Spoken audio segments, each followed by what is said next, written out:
There is a common assumption that a worldview based on cyclical time and millions of reincarnations makes individual human actions feel meaningless. If the universe simply loops endlessly, a single lifetime can look like a drop in an infinite ocean. The 2nd century Buddhist philosopher Nagarjuna offers a sharp counterargument to this idea. According to Tibetan sources, Nagarjuna is considered a prophesied being. He operates on a single continuum of consciousness that stretches from the deep past into the far future, rather than existing merely as a historical scholar.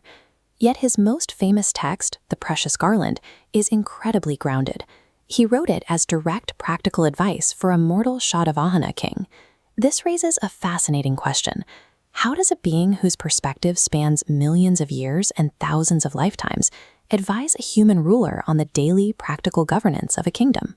Looking at these ancient palm leaf manuscripts, which record prophecies found within the Great Cloud and descent into Lanka Sutras, we can map out Nagarjuna's timeline.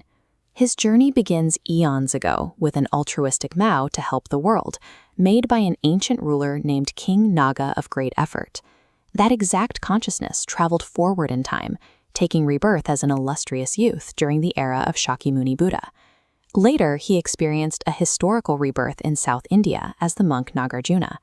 Living a legendary 600-year lifespan, he spent time studying and teaching at institutions like Nalanda University.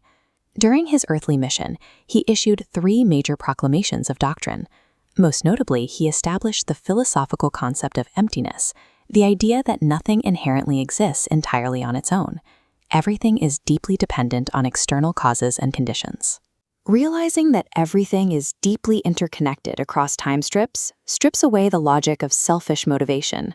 For Nagarjuna, the combination of a vast timeline and the realization of interconnectedness turned universal altruism into a practical necessity. That massive cosmic philosophy translates directly into the earthly political advice he gave to the Śūnyatā king in the text called the Precious Garland. Reading verses 494 and 495, true governance requires speaking the truth gently. A ruler must maintain a peaceful mind to serve as sustenance for citizens.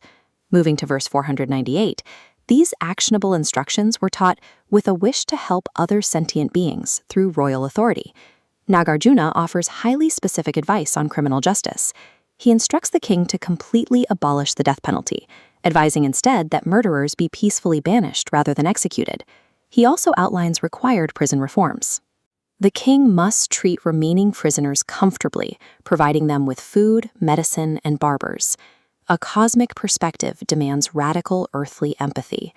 Knowing that lives stretch across eons makes a ruler responsible for the deep, long-term welfare of their subjects, eliminating the justification for short-term retaliatory punishments.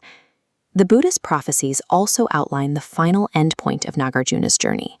After a dark period spanning 62 eons, his consciousness will finally achieve ultimate Buddhahood. In that distant future, he becomes a Buddha named Light, which is a source of all wisdom. Within this Buddhist worldview, the sheer number of lifetimes increases the weight of every individual choice. Nagarjuna's legacy suggests that spiritual mastery is measured by its impact on real suffering. His cosmic perspective justifies a lifetime of specific, compassionate actions here on Earth.